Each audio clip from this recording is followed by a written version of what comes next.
السلام علیکم ورحمۃ اللہ وبرکاتہ۔ نحمده ونصلي ونسلم على رسوله الكريم، اما بعد فاعوذ بالله من الشيطان الرجيم، بسم الله الرحمن الرحيم۔ قال الله تبارك وتعالى في شأن حبيبه إن الله وملائكته يصلون على النبي يا أيها الذين آمنوا صلوا عليه وسلموا تسليما اللهم صل على سيدنا وشفيعنا وحبيبنا ونبينا ومولانا محمد وعلى آل سيدنا ومولانا محمد وبارك وسلم۔ محترم ناظرین کرام، اللہ رب العزت کی حول و قوت سے ہم نے یہ ارادہ کیا ہے کہ رمضان المبارک کے اس مقدس و بابرکت مہینے میں انوار القرآن کے نام سے ایک سیریز کی جائے، جس میں مختصر طور پر قرآن مجید کی تفسیر آپ حضرات کے سامنے بیان کی جائے۔ آج ہم استعاذہ کے متعلق کچھ باتیں آپ کے سامنے بیان کرنے کی کوشش کریں گے۔ قرآن مجید میں اللہ رب العزت کا ارشاد ہے فَإِذَا قَرَأْتَ الْقُرْآنَ فَاسْتَعِذْ بِاللَّهِ مِنَ الشَّيْطَانِ الرَّجِيمِ، یعنی اے لوگو، جب تم قرآن پڑھنے کا ارادہ کرو تو تم اللہ رب العزت سے استعاذہ کرو، اللہ رب العزت سے پناہ مانگو شیطان مردود سے اور شیطان کے وسوسوں سے اور شیطان کے شر سے تم اللہ رب العزت کی پناہ مانگو۔ جمہور علماء کرام کے پاس استعاذہ یہ مستحب ہے، یعنی قرآن مجید سے پہلے اللہ رب العزت سے استعاذہ کرنا اور اللہ رب العزت سے التجا کرنا اور اللہ کی پناہ پکڑنا، یہ جمہور علماء کے نزدیک مستحب ہے۔ بعض لوگوں نے اس کو سنت بھی کہا ہے اور بعض اس کے وجوب کے بھی قائل ہے، لیکن صحیح قول یہی ہے کہ استعاذہ مستحب ہے، یعنی قرآن مجید کو پڑھنے سے پہلے اللہ رب العزت سے پناہ مانگی جائے اور شیطان مردود سے بچنے کے لیے دعا کی جائے۔ استعاذہ کے لیے عام طور پر اعوذ باللہ من الشیطان الرجیم کے الفاظ پڑھے جاتے ہیں، جبکہ بعض لوگوں نے اعوذ باللہ السمیع العلیم من الشیطان الرجیم کے الفاظ بھی بیان کیے ہیں۔ الغرض اعوذ باللہ پڑھنا اور شیطان سے اللہ رب العزت کی پناہ مانگنا یہ قرآن کے شروع کرنے سے پہلے مستحب ہے۔ اب اس کی حکمت علماء کرام یہ بتلاتے ہیں کہ قرآن مجید کو پڑھنے سے پہلے اعوذ باللہ پڑھنے کا حکم اس واسطے دیا گیا کہ اعوذ باللہ کا معنی یہ ہے کہ میں اللہ رب العزت سے التجا کرتا ہوں اور اللہ رب العزت سے پناہ مانگتا ہوں، تو بندہ التجا اسی سے مانگتا ہے اور پناہ اسی کی بندہ پکڑتا ہے جس سے بندے کو کچھ ملنے کی امید ہوتی ہے۔ اگر بندہ کسی سے نا امید ہو جائے تو نہ وہ بندہ اس سے التجا کرتا ہے اور نہ وہ بندہ اس سے کوئی چیز مانگتا ہے۔ اگر بندہ سامنے والے سے کچھ مانگتا ہے، کوئی انسان کسی دوسرے انسان سے بھی کچھ مانگتا ہے، تو بدلے میں یہ چاہتا ہے کہ میرا مقصد پورا ہو جائے۔ تو بندہ اسی طرح جب رب العالمین سے عرض کر رہا ہے اور رب العالمین سے اعوذ باللہ کہہ رہا ہے، تو اس کا مطلب یہ ہے کہ اس میں بندہ اللہ رب العزت سے التجا کر رہا ہے اور اپنے امید کے پوری ہونے کی اللہ رب العزت سے دعا کرتا ہے اور اپنے تمام مقاصد کو اللہ رب العزت کی بارگاہ میں پیش کرتا ہے اور اللہ رب العزت سے اس کے پورے ہونے کی دعا کرتا ہے۔ اب ایک بات یہاں پر غور کرنے والی ہے کہ اعوذ باللہ من الشیطان الرجیم میں ہم کو شیطان سے پناہ مانگنے کا حکم دیا گیا۔ اب یہ شیطان کیا ہے؟ تو علماء کرام بیان فرماتے ہیں کہ یہ شیطان کا معنی ایک تو یہ ہوگا کہ دور ہونے والا، یعنی جس کو دور کر دیا گیا اس کو عربی میں شیطان کہتے ہیں۔ اور اس شیطان کا دوسرا معنی یہ ہے کہ اگر کوئی غصے میں جلتا ہے، حسد کی آگ میں کوئی جلتا ہے، تو اس کو بھی عربی میں شیطان کہا جاتا ہے۔ تو یہاں پر شیطان سے پناہ مانگنے کا حکم دیا گیا، یعنی وہ شیطان ایک تو اللہ رب العزت کی بارگاہ سے دور کیا ہوا بھی ہے اور دوسرا وہ غصے اور حسد کی آگ میں بنی آدم سے جلتا بھی ہے، تو لہٰذا ایسے شیطان سے پناہ مانگنے کا حکم دیا گیا۔ رجیم کسے کہتے ہیں؟ رجیم کہتے ہیں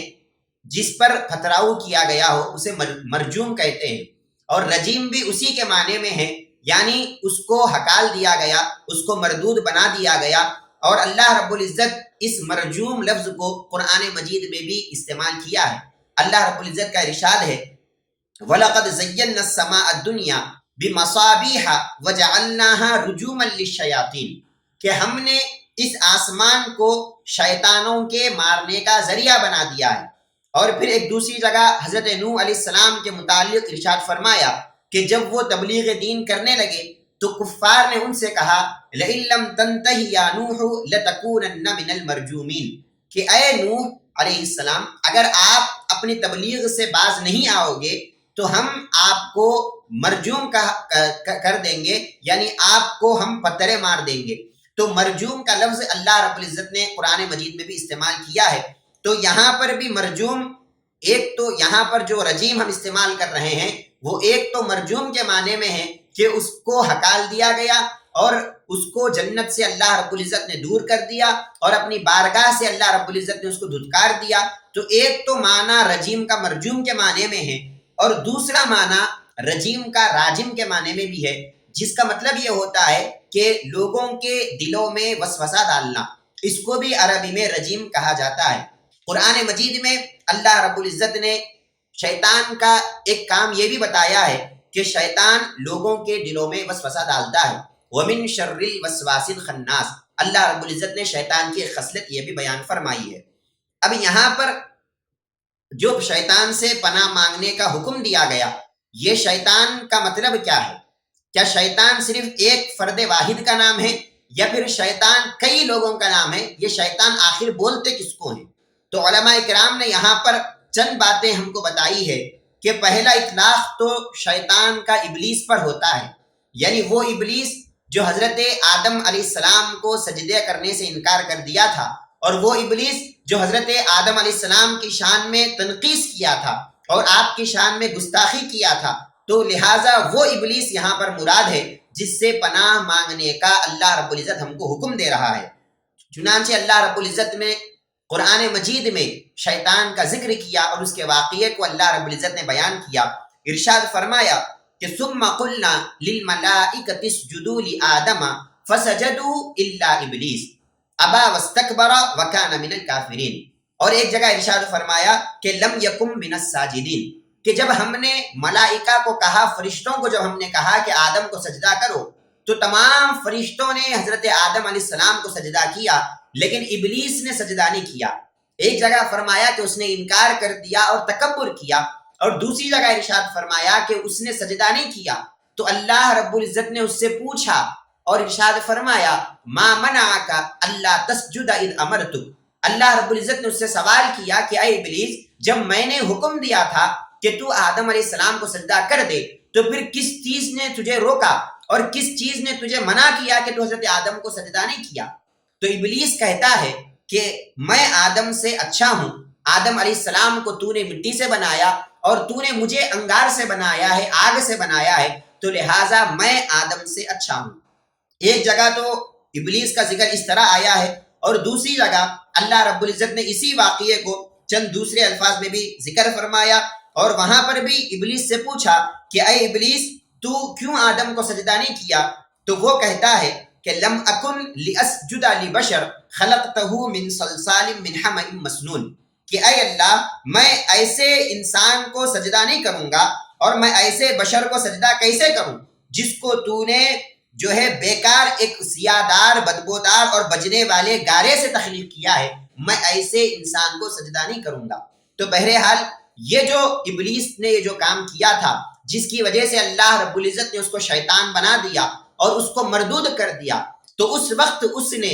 اللہ رب العزت سے وعدہ کیا اور کہا کہ لأغوینہم اجمعین کہ اے اللہ، جب تو نے آدم علیہ السلام کی وجہ سے مجھے مردود کر دیا اور میرے لاکھوں سال کی عبادتوں کو تو نے بیکار کر دیا، تو اب میں تجھ سے یہ وعدہ کر رہا ہوں کہ میں قیامت تک آدم علیہ السلام کی جتنی بھی اولاد آئیں گی، ان تمام بنی آدم کو میں ضرور بھٹکاؤں گا۔ اور کہا لأقعدن لهم صراطک المستقیم کہ اے اللہ، میں تیرے سیدھے راستے پر بیٹھوں گا، اور اگر کوئی بندہ تیرے سیدھے راستے پر آنے کی کوشش کرے گا اور تیرے سیدھے راستے پر چلنے کے ارادے سے آئے گا تو میں تیرے سیدھے راستے پر بیٹھا رہوں گا اور اس کو تیرے راستے تک آنے نہیں دوں گا، اور میں اس کو بھٹکا دوں گا، اس کو گمراہ کر دوں گا۔ تو لہٰذا اللہ رب العزت نے ہم سب کو اعوذ باللہ من الشیطان پڑھنے کا حکم دیا اور اس شیطان سے پناہ مانگنے کا حکم دیا جو شیطان لوگوں کو بھٹکانے کا وعدہ لے کر بیٹھا ہے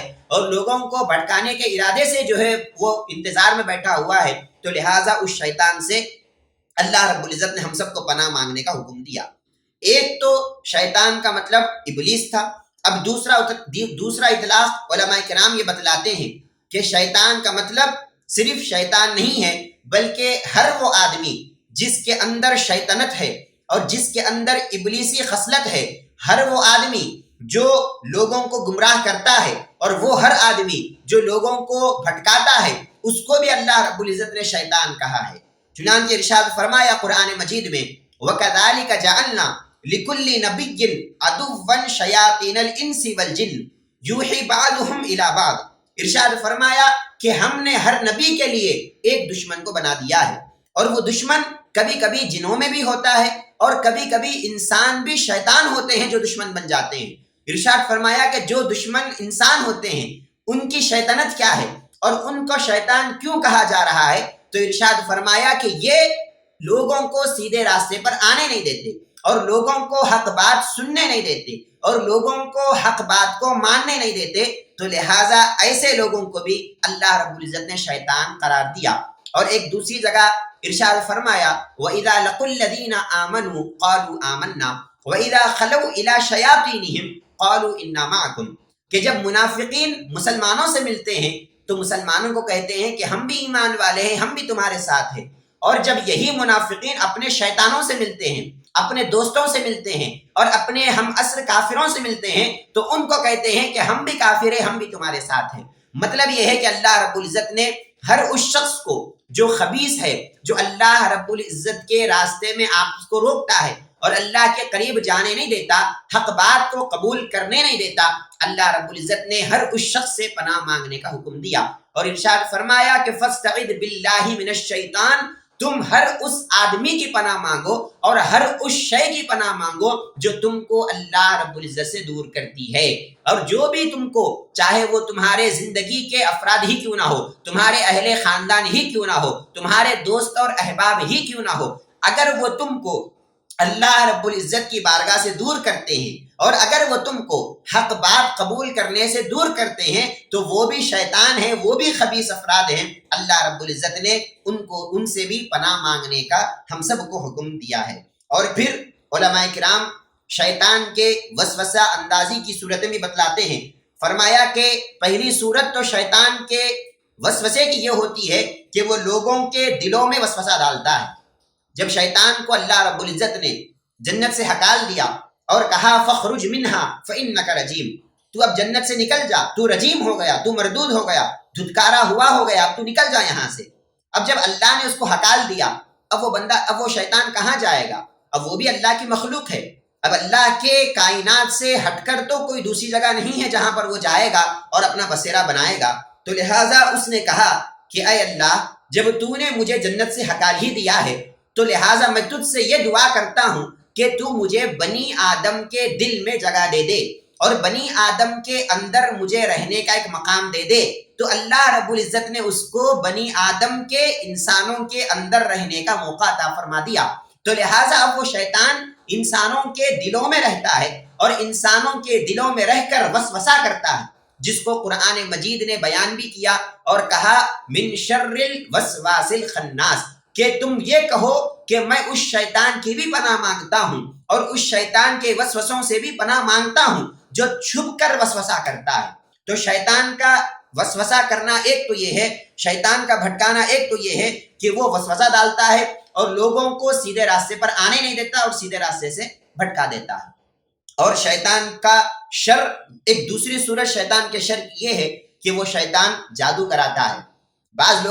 بعض لوگوں کو یہ دیکھا جاتا ہے کہ وہ جادو کرتے ہیں اور لوگوں پر جو ہے اس کا اثر بھی دیکھا جاتا ہے۔ سرکار دو عالم صلی اللہ علیہ وسلم نے ارشاد فرمایا کہ جو کوئی جادو کرے گا یا جادوگر کے پاس جائے گا وہ کافر ہے اور اس کے کہے کو حق مانے گا، کسی کاہن کے پاس جائے گا یا اس کے کہے کو حق مانے گا وہ بھی کافر ہے۔ معلوم یہ ہوا کہ جادو کرنا یہ بھی شیطان کے شر کا ایک طریقہ ہے کہ وہ جادو کے ذریعے شر کرتا ہے اور لوگوں کو بھٹکانے کی کوشش کرتا ہے۔ قرآن مجید نے اس سے بھی پناہ مانگنے کا حکم دیا، ارشاد فرمایا من شر النفاثات فی العقد، کہ تم جو ہے اللہ سے پناہ مانگو اور یہ کہو کہ اے اللہ میں ان جادوگرنیوں کے شر سے بھی پناہ مانگتا ہوں جو گروہ میں پھونک مارتے ہیں اور جادو کرتے ہیں۔ تو لہٰذا شیطان کے شر کی دوسری صورت تو یہ ہے کہ شیطان جادو کراتا ہے اور جادو کرنے لگاتا ہے اور اس کے ذریعے لوگوں میں شر پھیلاتا ہے۔ اب تیسری صورت علماء کرام یہ بتلاتے ہیں شیطان کے شر کی کہ شیطان حسد اور بغض میں مبتلا کر دیتا ہے۔ شیطان جب مردود ہوا تو کیوں مردود ہوا؟ مردود ہونے کی 3 وجہ تھی۔ ایک وجہ تو شیطان کے مردود ہونے کی یہ تھی کہ وہ حکم الہی کے سامنے اپنے سر کو تسلیم نہیں کیا، اپنے سر کو نہیں جھکایا اور اللہ کے حکم کے آگے ڈٹ گیا اور اللہ کے حکم کو نہیں مانا، بس اس وجہ سے مردود ہو گیا۔ اور دوسرا کام اس نے یہ کیا کہ حضرت آدم علیہ السلام کی شان میں گستاخی کیا، اور حضرت آدم علیہ السلام نے جو اللہ تبارک و تعالیٰ نے حضرت آدم کو مٹی سے بنایا تھا، اس مٹی سے بنائے جانے کو اس نے کمتر سمجھا، لہٰذا اللہ نے اس کو مردود کر دیا۔ اور تیسرا کام جو شیطان کا تھا وہ یہ تھا کہ وہ شیطان حضرت آدم علیہ السلام کی عظمت کی وجہ سے اور آپ کے مقام اور مرتبے کو دیکھ کر حسد میں مبتلا ہو گیا، جس کی وجہ سے اللہ رب العزت نے اس کو مردود کر دیا۔ یعنی حضرت آدم علیہ السلام کو جب اللہ رب العزت نے خلیفۃ اللہ فی الارض بنانے کا اعلان کر دیا کہ زمین میں میرا خلیفہ اگر کوئی ہوگا، میرا نائب اگر کوئی ہوگا تو وہ انسان ہوگا، وہ حضرت آدم ہوں گے، تو شیطان حضرت آدم کے اس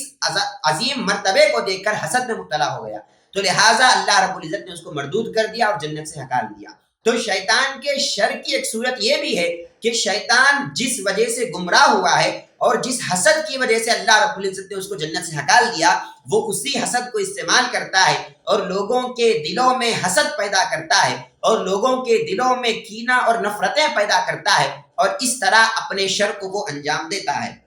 اور اللہ رب العزت نے ایسے لوگوں سے بھی پناہ مانگنے کا قرآن مجید میں حکم دیا۔ اب پھر اس کے بعد آپ غور کرتے جائیے کہ شیطان کس کو یہاں پر کہا جا رہا ہے۔ میں نے آپ کو 2-3 باتیں یہاں پر عرض کر دی کہ ایک تو شیطان اس فرد واحد کو کہا جا رہا ہے، یعنی ابلیس کو شیطان کہا جا رہا ہے، اور دوسرا میں نے عرض کیا کہ ہر وہ انسان جو آپ کو اللہ کے راستے سے روکتا ہے اور جو آپ کو حق راستے پر آنے نہیں دیتا، اس کو بھی یہاں پر شیطان کہا جا رہا ہے، اور اس سے بھی بچنے کی یہاں پر دعا جو ہے ہم کو سکھائی جا رہی ہے۔ اب پھر تیسرا جو علماء کرام بتلاتے ہیں شیطان کا مفہوم، وہ یہ ہے کہ جو جنات ہوتے ہیں ان جنات میں بعض جنات شریف بھی ہوتے ہیں اور بعض جنات شریر ہوتے ہیں، بعض جنات نیک بھی ہوتے ہیں اور بعض جنات بلکہ اکثر جنات جو ہے برے ہوتے ہیں اور اللہ رب العزت کے نافرمان بندے ہوتے ہیں۔ یہ ان کا کام یہ ہوتا ہے کہ یہ انسانوں کو ستاتے ہیں اور انسانوں کو یہ جو ہے حد سے زیادہ جو ہے ستاتے ہیں اور تکلیفیں دیتے ہیں، تو لہٰذا اللہ رب العزت نے ان شیطانوں سے بھی اور ان خبیثوں سے اور ان جنات سے بھی اللہ رب العزت نے پناہ مانگنے کا حکم دیا اور کہا کہ تم بولو فاستعذ باللہ، تم اللہ رب العزت سے پناہ مانگو، من الشیطان الرجیم، اس شیطان سے جو ابلیس ہے اور اس شیطان سے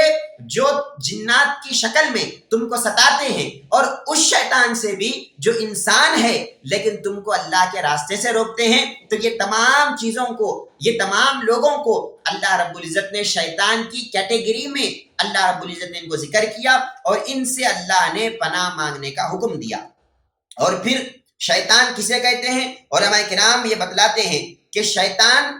اس کو بھی کہتے ہیں کہ جب شیطان کسی کو بھٹکاتا ہے تو وہ بھٹک جانے کے بعد اپنے برے راستے پر رہتے ہوئے یہ سمجھتا ہے کہ میں حق پر ہوں، اور اپنے گمراہی کے راستے کو وہ کبھی گمراہی نہیں سمجھتا، وہ اپنے غلط راستے کو کبھی غلط نہیں سمجھتا۔ تو ایسا راستہ جو شیطان جس پر ڈال کر اچھا بتلاتا ہے اور اس راستے پر ہدایت بتلاتا ہے، حالانکہ اس راستے پر گمراہی ہے، تو ایسے راستے سے بھی پناہ مانگنے کی اللہ رب العزت نے یہاں پر ہم کو حکم دیا ہے اور ہم کو دعا سکھلائی ہے کہ جب تم شیطان سے پناہ مانگ رہے ہو تو اس کا مطلب یہ ہے کہ تم ہر اس راستے سے پناہ مانگ رہے ہو جو راستہ فی الحقیقت تو گمراہی ہے، لیکن تم اس کو ہدایت سمجھ رہے ہو۔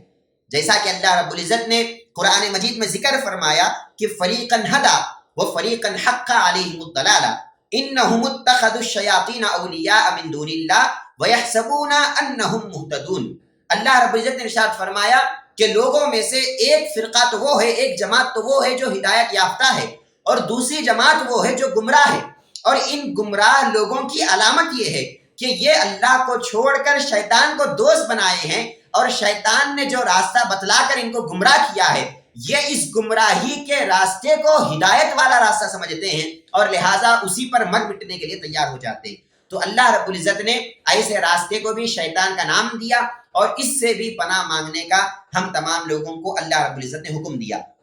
اور پھر ایک معنی شیطان کا علماء کرام یہ بتلاتے ہیں کہ یہاں پر شیطان کا معنی شیطانی خصلتیں ہیں، بری عادتیں ہیں، مذموم جتنی بھی عادتیں ہیں۔ لوگوں کے دلوں میں حسد ہوتا ہے، کینہ ہوتے ہیں، عداوتیں ہوتی ہیں، نفرتیں ہوتی ہیں، تو یہ تمام بری خصائل اور یہ تمام بری عادتیں جو لوگوں میں ہوتی ہے، ان تمام برے عادتوں سے پناہ مانگنے کا اللہ رب العزت نے ہم کو حکم دیا ہے۔ جیسا کہ ابھی میں نے آپ کو ذکر کیا تھا کہ حسد کرنا یہ شیطان کا کام تھا، اور یہ بندوں کو گمراہ بھی کراتا ہے، تو حسد کے ذریعے سے گمراہ کراتا ہے۔ تو لہٰذا یہ جو غلیظ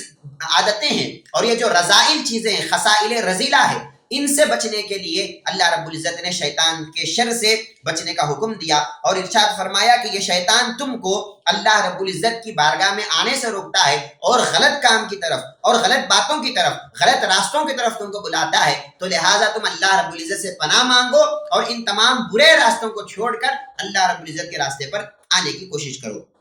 اب یہاں پر پھر علماء کرام نے ہم لوگوں کو یہ بتایا ہے کہ شیطان کے شر سے پناہ مانگنے کی ایک حکمت یہ بھی ہے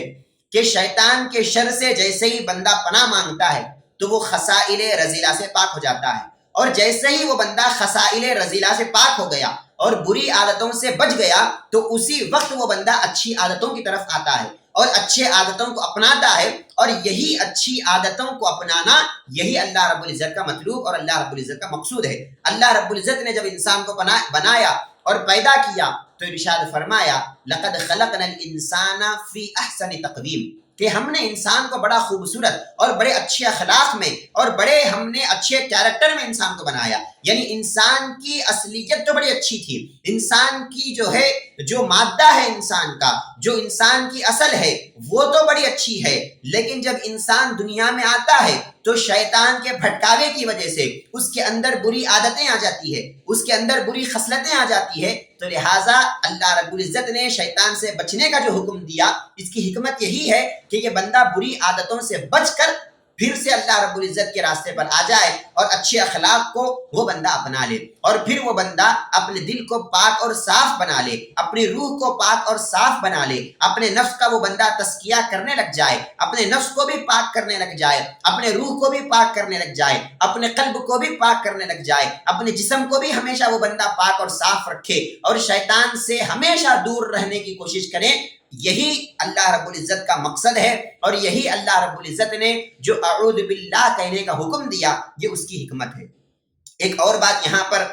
استعاذہ کے متعلق علماء کرام یہ بتلاتے ہیں کہ جب بندہ اللہ رب العزت سے استعاذہ کرتا ہے اور اعوذ باللہ من الشیطان الرجیم کہتا ہے تو اس میں ایک معنی، ایک چھوٹا سا مفہوم یہ بھی چھپا ہوا ہے کہ وہ بندہ اللہ کی بارگاہ میں عرض کر رہا ہے کہ اے اللہ، میں شقاوت اور بدبختی سے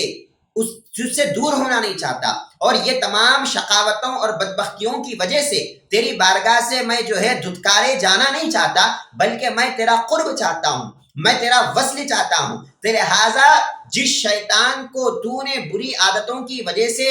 مردود کر دیا، میں ایسے شیطان سے ہی پناہ مانگتا ہوں۔ عام طور پر ہونا تو یہ چاہیے تھا کہ اس کے بری خصلتوں سے پناہ مانگے، اس کی ذات سے پناہ نہ مانگے۔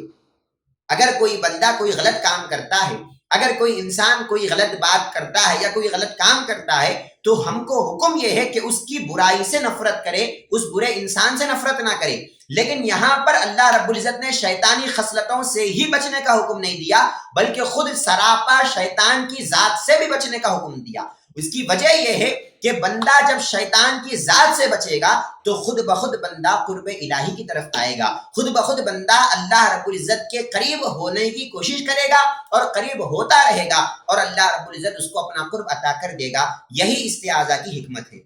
اور پھر ایک اور حکمت علماء کرام یہ بھی بتلاتے ہیں کہ بندہ جب اعوذ باللہ من الشیطان الرجیم کہتا ہے، یعنی اللہ سے شیطان سے بچنے کی دعا کرتا ہے اور التجا کرتا ہے، تو اس میں ایک چھوٹا سا مفہوم یہ بھی ہے کہ انسان اللہ کے سامنے اپنی بے بسی کا اظہار کر رہا ہے، اور انسان گویا یہ کہنا چاہتا ہے کہ اے اللہ، میرے اندر از خود یہ طاقت نہیں ہے کہ میں شیطان سے بچ سکوں، میرے اندر یہ طاقت نہیں ہے کہ میں برے لوگوں سے بچ سکوں، میرے اندر یہ طاقت نہیں ہے کہ میں جادو کے شر سے بچ سکوں، میرے اندر یہ طاقت نہیں ہے کہ میں اخلاق ذمیمہ اور رذائل سے بچ سکوں، اور میرے اندر یہ طاقت نہیں ہے کہ میں برے لوگوں سے بچ سکوں، برے لوگوں کی صحبتوں سے بچ سکوں، اور میرے اندر یہ طاقت نہیں ہے کہ میں خود اپنے آپ کو اچھا بنا لوں اور میں خود اپنے آپ کو، اپنے باطن کو پاک اور صاف کر لوں، میرے اندر از خود یہ طاقت نہیں ہے۔ اے اللہ، تو ہی ہے جو یہ تمام طاقتیں مجھے عطا کرنے والا ہے، اور تو ہی ہے جو شیطان کی ذات سے بھی بچانے والا ہے،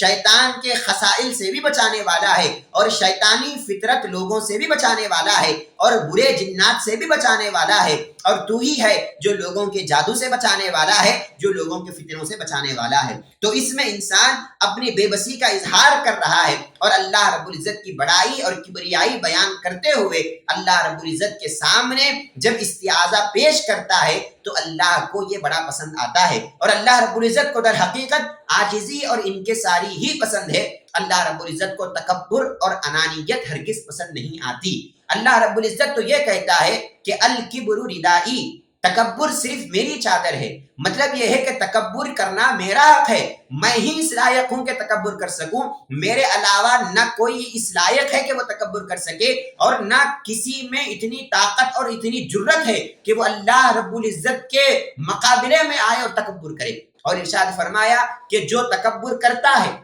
اللہ رب العزت اس کو گرا دیتا ہے، اور اللہ رب العزت اس کو بڑے مقام کبھی عطا نہیں کرتا، اس کو بڑا مرتبہ کبھی عطا نہیں کرتا، بلکہ جو بندہ عاجزی اختیار کرتا ہے اللہ رب العزت اسی کو بڑا مقام اور بڑا مرتبہ عطا فرماتا ہے۔ پیارے آقا صلی اللہ علیہ وسلم نے ارشاد فرمایا من تواضع للہ رفعہ اللہ، کہ جو بندہ اللہ کے سامنے تواضع اور انکساری کرتا ہے اور تکبری سے بچتا ہے، اللہ رب العزت ایسے بندے ہی کو بڑا مقام اور بڑا مرتبہ عطا فرماتا ہے۔ اور ایک حکمت علماء کرام نے استعاذہ کی یہ بھی بتائی ہے کہ اللہ رب العزت پر بندے کو توکل اور یقین پیدا ہوتا ہے۔ جب بندہ اعوذ باللہ من الشیطان الرجیم کہتا ہے تو بندے کے دل میں یہ خیال پیدا ہوتا ہے کہ ہاں، میرا بھی ایک رب ہے، میرا بھی ایک پروردگار ہے، میرا بھی ایک محافظ حقیقی ہے جو مجھے تمام بلاؤں سے حفاظت کرتا ہے، جو مجھے تمام مصیبتوں سے بچاتا ہے، جو مجھے تمام بری چیزوں سے بچاتا ہے، جو مجھے شیطان کے شر سے بچاتا ہے۔ جب ان تمام چیزوں کا بندہ خیال کرتا ہے تو خود بخود اللہ کی ذات پر اس بندے کو یقین پیدا ہوتا ہے، اللہ کی ذات پر اس بندے کو توکل پیدا ہوتا ہے۔ بس یہی توکل اور یقین اللہ رب العزت کا مقصود ہے، اور جب یہ بندہ اللہ پر یقین کر دیتا ہے اور اللہ پر توکل کر دیتا ہے تو پھر اللہ رب العزت ایسے بندے کی ضرور مدد بھی فرماتے ہیں، اور اللہ رب العزت ایسے بندے کی مدد کے لیے اور نصرت کے لیے آسمان سے اللہ رب العزت فرشتوں کو بھی کبھی کبھی نازل فرما دیتے ہیں۔ ارشاد فرمایا ان الذين قالوا ربنا الله ثم استقاموا تتنزل عليهم الملائكة الا تخافوا ولا تحزنوا۔ ارشاد فرمایا کہ جو بندے ہم کو اپنا رب مان لیے، ہم کو اپنا خالق و مالک مان لیتے ہیں، ہم کو اپنا پروردگار تسلیم کر لیتے ہیں، اور پھر اس کے بعد ہماری ذات پر یقین اور بھروسہ بھی کرتے ہیں، ہماری ذات پر جو ہے توکل بھی کرتے ہیں، ایسے لوگوں کے لیے ہم آسمان سے فرشتوں کو نازل کرتے ہیں تاکہ وہ بے خوف ہو جائے اور بے حزن ہو جائے۔ تو لہٰذا جب انسان اعوذ باللہ من الشیطان الرجیم کہتا ہے تو وہ بندہ بے خوف ہو جاتا ہے کہ میری حفاظت کرنے والا میرا محافظ میرے ساتھ ہے۔ جب اللہ رب العزت میرے ساتھ ہے اور میری حفاظت کر رہا ہے تو پھر مجھے کوئی گمراہ کر نہیں سکتا، مجھے کوئی بھٹکا نہیں سکتا، مجھے کوئی اللہ کے راستے سے دور کر نہیں سکتا، اور اللہ رب العزت خود بخود مجھے اپنے قریب کرے گا اور مجھے اللہ رب العزت ہدایت کا راستہ عطا فرمائے گا۔ تو بندے کو جب یہ یقین اور توکل پیدا ہوتا ہے، بس اسی وجہ سے استعاذہ کرنے کا حکم دیا گیا، یعنی اللہ رب العزت سے جو ہے شیطان مردود سے بچنے کے لیے دعا کرنے کا حکم دیا گیا۔ اب یہاں پر ایک شک یہ بھی ہو سکتا ہے کہ جب بندہ قرآن مجید کو پڑھتا ہے تو قرآن مجید کو پڑھنے سے پہلے اعوذ باللہ پڑھنے کا حکم دیا گیا، اس کی وجہ کیا ہے؟ اب دل میں خیال یہ پیدا ہو سکتا ہے کہ قرآن مجید تو خود سراپا ہدایت ہے۔ قرآن مجید میں اللہ رب العزت خود ارشاد فرماتا ہے کہ ہدی للناس، یہ قرآن مجید تمام لوگوں کو ہدایت دینے والی کتاب ہے۔ جب یہ کتاب خود ہدایت دینے والی ہے تو پھر اس کتاب کو پڑھنے سے پہلے شیطان سے بچنے کی کیا ضرورت ہے، اور اللہ رب العزت سے دعائیں کرنے کی کیا ضرورت ہے؟ جب یہ بندہ قرآن مجید کو پڑھ لے گا تو خود بخود شیطان سے بچے گا اور خود بخود ہدایت پر آ جائے گا، پھر اس کو اعوذ باللہ کہنے کی کیا ضرورت ہے؟ تو علماء کرام اس میں ایک بات ہم کو یہ بتلاتے ہیں کہ قرآن کا کام صرف ہدایت دینا ہی نہیں ہوتا، بلکہ قرآن سے بعض لوگ گمراہ بھی ہو جاتے ہیں۔ ارشاد فرمایا یضل بہ کثیرا ویہدی بہ کثیرا، کہ یہی وہ قرآن مجید ہے جس سے کئی لوگ گمراہ بھی ہو جاتے ہیں۔ حالانکہ وہ لوگ ہدایت کی نیت سے قرآن کو کھولتے تو ضرور ہیں، لیکن شیطان ان کو ہدایت کے راستے پہ آنے نہیں دیتا، اور کیونکہ وہ سیدھے راستے پر ہی بیٹھا ہوا ہے تو لہٰذا جب یہ بندہ سیدھے راستے پر جانے کی بھی کوشش کرتا ہے تو شیطان اس کو وہاں سے بھٹکا بھی دیتا ہے۔ کبھی کبھی قرآن کا غلط مفہوم ذہن میں ڈال دیتا ہے، کبھی کبھی آیت کی غلط تشریح اور غلط تفسیر اس کے ذہن میں ڈال دیتا ہے، جس کی وجہ سے وہ بندہ غلط بیانی کر بیٹھتا ہے اور غلط سمجھ آیت کی لے لیتا ہے، اور غلط سمجھ قرآن کی لینے کی وجہ سے وہ بندہ گمراہ ہو جاتا ہے۔ تو لہٰذا اللہ رب العزت نے قرآن مجید کو کھولنے سے پہلے، اور قرآن مجید جو کہ ہدایتوں کی کتاب ہے اور یہ سراپا ہدایت ہے، اس کو کھولنے سے پہلے اللہ رب العزت نے شیطان سے بچنے کی اور شیطان سے پناہ مانگنے کی اللہ رب العزت نے دعا سکھائی ہے، تاکہ جب بندہ شیطان سے پناہ مانگ کر اس ہدایت والی کتاب کو کھولے تو صرف اس کو ہدایت ملے اور گمراہی سے اللہ رب العزت اس کو بچا لے۔ پیارے آقا صلی اللہ علیہ وسلم نے ارشاد فرمایا، ایک مرتبہ زمین پر پیارے آقا نے ایک لکیر کو کھینچا اور صحابہ سے فرمایا کہ یہ جو لکیر میں نے کھینچی ہے یہ اللہ کا راستہ ہے، اور پھر اسی لکیر کے اوپر پیارے آقا صلی اللہ علیہ وسلم نے چند لکیریں کھینچی اور ارشاد فرمایا کہ یہ جتنی بھی لکیریں ہیں یہ بقیہ تمام لکیریں شیطان کے راستے ہیں۔ ارشاد فرمایا کہ جب بندہ اللہ کے راستے میں نکلنے کی کوشش کرتا ہے تو شیطان اس کو سیدھے راستے پر ہی بیٹھا ہوا ملتا ہے اور اس کو شیطان اپنے راستے پر لے کر چلا جاتا ہے۔ بندے کو پتا بھی نہیں چلتا، بندہ تو یہی سمجھ رہا ہوتا ہے کہ میں سیدھے راستے پر ہوں، جبکہ شیطان اس کو غلط راستے پر لے کر چلا جاتا ہے اور اپنے راستے میں شیطان اس کو بھٹکا دیتا ہے۔ تو لہٰذا اسی وجہ سے شیطان سے پناہ مانگنے کا حکم دیا گیا کہ تم پہلے ہی اللہ رب العزت کی پناہ میں آ جاؤ اور اللہ رب العزت کی حفاظت میں آ جاؤ، تاکہ اللہ تعالیٰ خود تم کو شیطان سے بچائے اور اللہ تعالیٰ خود تم کو شیطان سے حفاظت کرے اور اپنے سیدھے راستے کی ہدایت اللہ رب العزت تم کو عطا کرے۔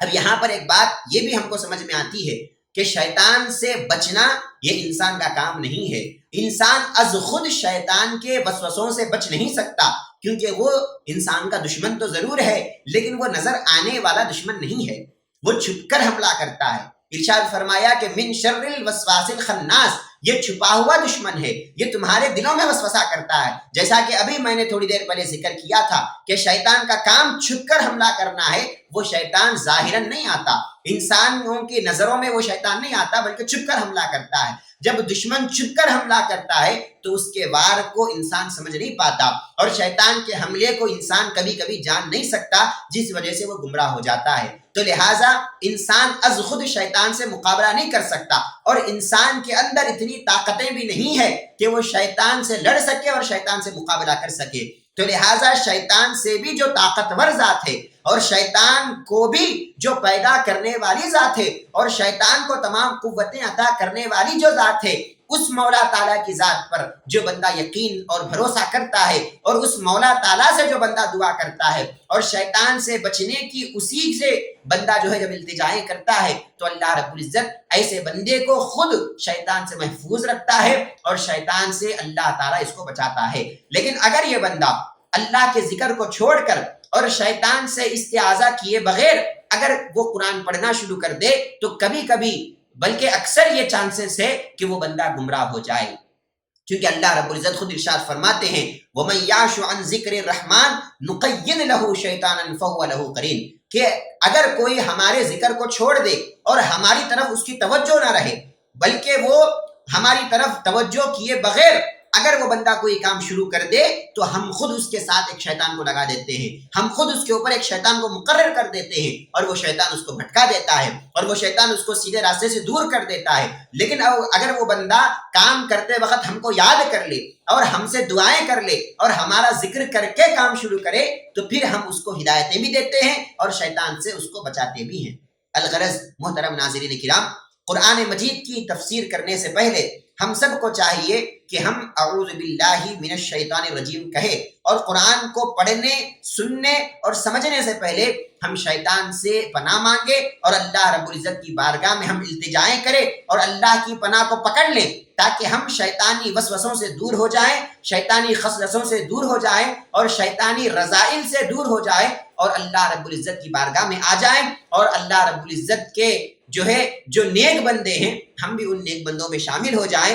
اور قرآن سے ہدایت پانے والے بندے ہم بھی بن جائیں۔ اللہ رب العزت ہم سب کو شیطان کے وسوسوں سے حفاظت فرمائے، اور اللہ رب العزت ہم سب کو قرآن مجید کو صحیح پڑھنے، سمجھنے اور اس پر عمل کرنے کی اللہ تعالی ہم سب کو توفیق عطا فرمائے۔ وما علینا الا البلاغ۔ السلام علیکم ورحمۃ اللہ وبرکاتہ۔